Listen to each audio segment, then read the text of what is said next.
Bapak Ibu pasti mengalami senyum kehancuran. Tapi yang dimaksudkan adalah senyum kebahagiaan. Untuk kita bisa berbahagia dalam hidup. Nah, bagaimana supaya kita tersenyum menghadapi kematian dan supaya Allah tersenyum menyambut kita saat kita sudah mati? Nah, inilah pertanyaan penting Bapak Ibu. Bagaimana supaya kita tersenyum saat kita mati dan Allah menjemput kita dengan senyuman? Pak Yatno, Galang, Gita, mamanya Ibu Esther, mertuanya, kakak adik, sanak saudara, segenap hadirin yang hadir, Romo Cece, frater, suster, semuanya yang saya kasih dalam Tuhan dan dalam Ibu Seli. Hari ini kita mendengar Injil bacaan harian tentang Yesus memanggil murid-muridnya untuk menyertai dia dalam karya pelayanan. Panggilan itu selalu mencakup dua makna, panggilan kini dan panggilan akhirat. Dalam Injil kita mendengar cerita tentang panggilan kini, di mana Yesus memanggil murid-murid untuk berada bersama dia, membantu dia melayani kerajaan Allah di dunia. Nah, hari ini kita merayakan Ekaristi untuk Ibu Esther yang dipanggil ke keabadian. Sama saja, dia juga dipanggil oleh Yesus karena Yesus butuh dia di surga. Dengan profesionalitas dan kapasitas beliau sebagai seorang pengacara, mungkin saja ada banyak perkara di surga yang perlu diselesaikan dan butuh keterlibatan Ibu Seli, makanya dia dipanggil. Itu kalau kita lihat dalam kacamata iman. Jadi seperti yang saya bilang, saya selalu suka memakai bacaan harian untuk memaknai setiap peristiwa, baik kehidupan maupun kematian. Juga hari ini kita merayakan dan memulangkan Ibu Seli ke hidup kekal di surga. Jadi ini adalah panggilan Allah karena Tuhan butuh dia.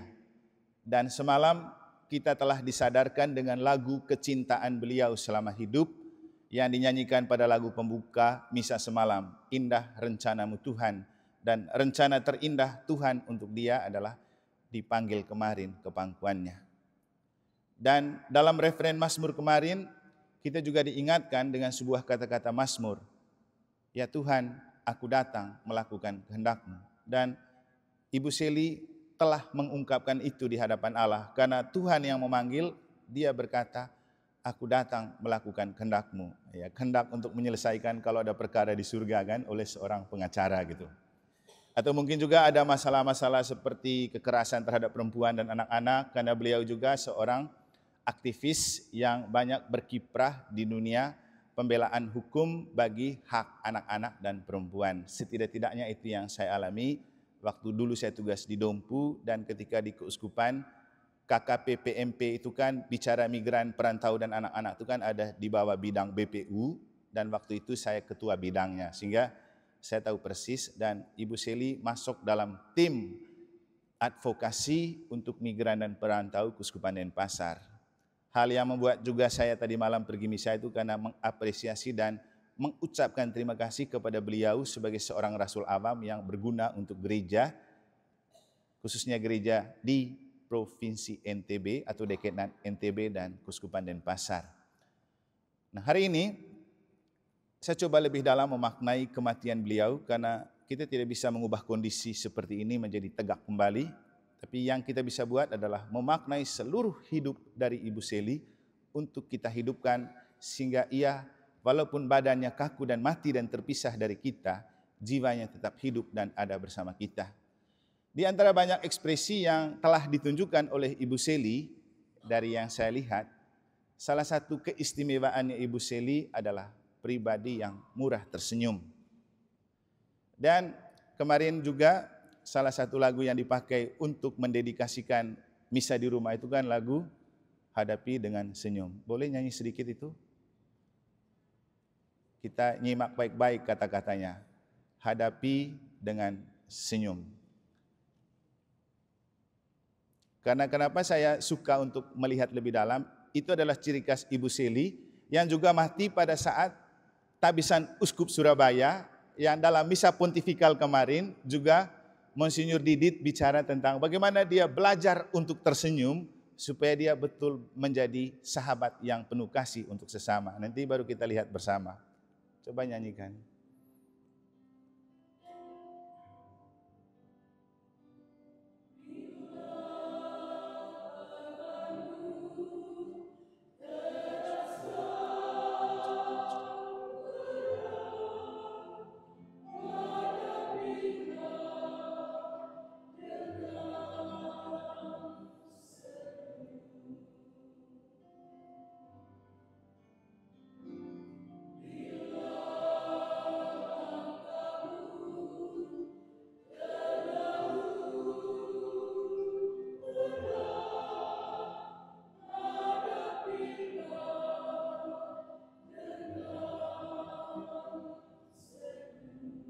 Oke, cukup.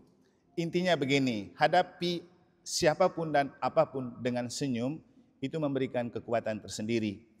Dalam refleksi dan sharing yang diberikan oleh Monsinyur Didit, uskup yang baru ditabiskan 2 hari lalu, dalam misa pontifikal kemarin di Surabaya, menceritakan tentang bagaimana dia belajar untuk menjadi pribadi tersenyum. Karena menurut dia, senyuman adalah ekspresi yang paling otentik dari seorang pribadi yang mencerminkan sukacita yang ada di hatinya, ada di dalam dirinya.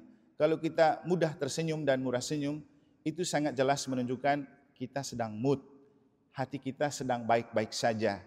Tapi kalau susah senyum atau sering cemberut, itu juga mencerminkan apa yang sedang bergejolak dan ada di hati kita. Tapi sebenarnya Bapak Ibu, kita tidak perlu menampilkan persoalan yang sedang bergejolak di hati kita dengan berwajah cemberut dengan semua orang yang kita jumpai, bahkan orang yang tidak bersalah dengan kita sekalipun. Maka menurut beliau, senyum itu penting untuk dilakukan, baik terhadap sesama yang kita anggap baik, juga apalagi kepada mereka yang tidak suka dan membenci kita. Bahwa di belakang dia omong kita, dia obok-obok kita, dia bicarakan kita, dia jelek-jelekin kita. Begitu kita ketemu, kita senyumin saja. Itu kan tipsnya Prabowo ya, waktu jadi calon presiden. Banyak ocehan, banyak pelecehan, pokoknya banyak kata-kata. Apa dia bilang? Senyumin aja atau jogetin aja. Dan Monsinyur Didit mengatakan bahwa senyum itu tidak hanya diberikan kepada sesama, bahkan terhadap Tuhan pun kita perlu memberikan senyuman. Bahwa ketika Tuhan mau hadir untuk ada bersama kita, dan ketika kita dipanggil untuk hidup bersama Tuhan dalam hidup abadi, juga perlu kita hadapi dengan senyum. Ada tangisan itu manusiawi, tapi kita perlu juga tersenyum, karena kita bahagia, kematian tidak memisahkan kita, tapi membuat kita bersatu lebih dekat dengan Allah, dan membuat kita yang ditinggalkan punya wakil di hadapan Allah untuk selalu berdoa untuk kita. Kenapa Gereja Katolik mengajarkan untuk tidak pernah membatasi berdoa untuk orang mati? Karena itu adalah kesempatan kita berjumpa dengan mereka, melepaskan rindu dan nostalgia yang tidak bisa kita lepaskan secara fisik. Maka ketika kita mendoakan saudara kita yang meninggal, itu kita sedang menghadirkan dia di hadapan kita dalam pelukan kasih bersama Allah. Maka perlu tersenyum. Dan yang paling susah Bapak Ibu, kita mati dalam kondisi kita tersenyum. Sebenarnya perlu membiasakan diri untuk tersenyum.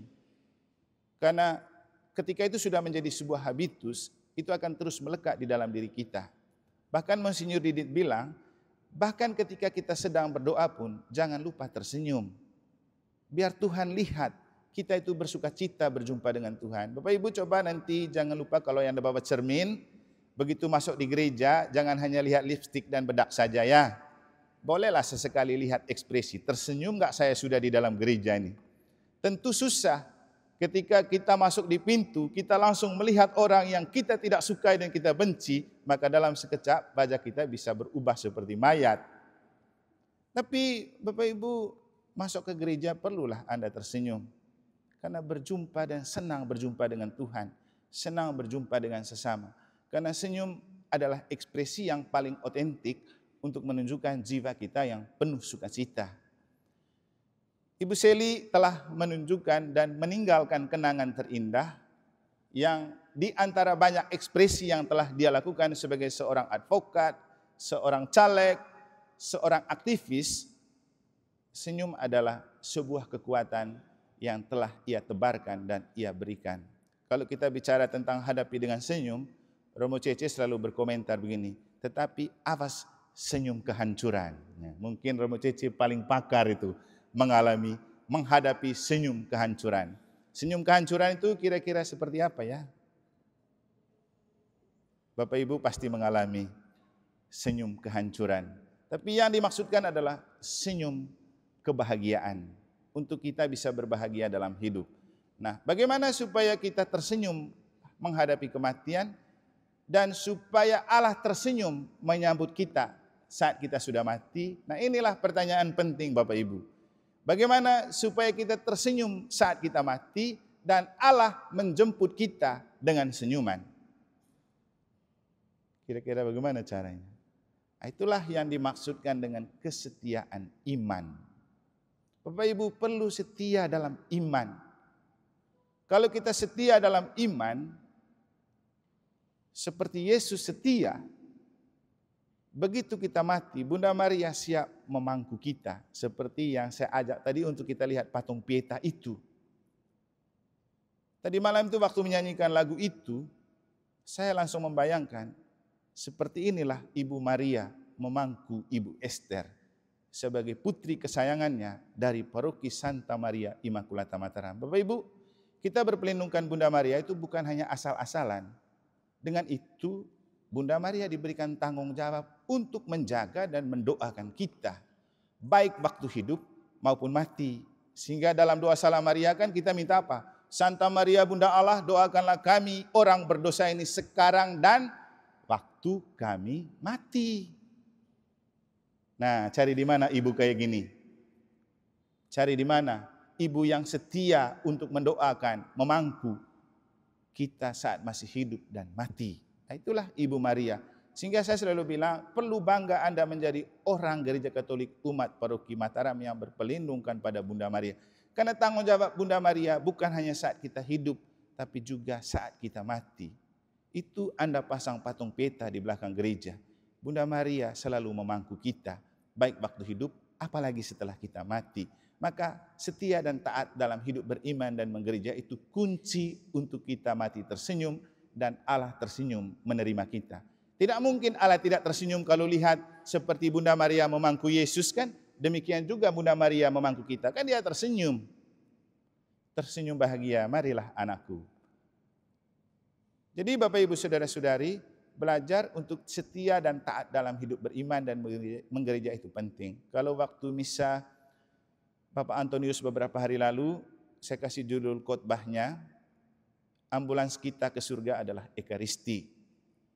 Karena melalui Ekaristi kita diberi peluang lebih besar untuk masuk surga. Karena Ekaristi adalah perjamuan surga yang ada di dunia. Nah, kali ini saya coba mengubah. Ekaristi ada di dalam gereja Katolik dan gereja Katolik adalah ambulans untuk kita dibawa pulang ke surga. Makanya kenapa setiap orang Katolik meninggal harus dibawa ke gereja. Dari gereja baru dibawa ke kuburan. Karena gereja adalah pintu menuju surga. Gereja adalah pintu menuju surga. Maka Bapak Ibu, waktu itu saya bercerita, orang sekaya apapun kalau mati tetap ke kubur pakai ambulans, bukan pakai mobil mewah. Tapi hidup tidak hanya cukup mengantar kita dengan ambulans sampai ke kuburan. Karena yang paling penting, mana ambulans yang bisa mengantar kita sampai ke surga. Itulah gereja. Itulah Ekaristi. Dan mengapa hari ini kita merayakan Ekaristi untuk Ibu Seli? Karena Ekaristi dan gereja ini adalah ambulans terbaik untuk dia dibawa kembali ke pangkuan Bapa di surga. Bapak Ibu Saudara-saudari, Tuhan selalu punya rencana yang indah dan terbaik untuk kita. Kematian memang selalu menyakitkan dan menyedihkan. Tapi kalau kita melihat itu dalam kacamata iman, kita perlu memaknai bahwa setiap keputusan Tuhan itu indah dan yang terbaik. Mungkin konkretnya begini, tentu kalau Ibu Seli dibiarkan hidup lebih lama dalam kondisi dia sakit, tentu dia lebih menderita. Bapaknya galang dan kita dan keluarga juga pasti berada dalam kondisi kecemasan yang tidak pasti dalam waktu yang lama. Di waktu kerjanya disita, harus menjaga, harus merawat, lebih butuh banyak pengorbanan. Tapi ketika melihat ini sebagai rencana indah dari Tuhan, kita perlu legowo dan menerimanya dengan senyum. Bapak Ibu perlu menghadapi setiap situasi dan kondisi hidup dengan senyum, karena senyum adalah bukti kita itu imago Dei, gambar dan rupa Allah. Ibu Seli, terima kasih untuk senyuman yang telah engkau tebarkan selama hidup. Tetaplah membawa senyuman itu untuk kembali kepada Bapa, karena dalam iman dan dalam Yesus dan Bunda Maria, Bapa pun tersenyum menyambutmu di surga. Semoga Tuhan memberkati.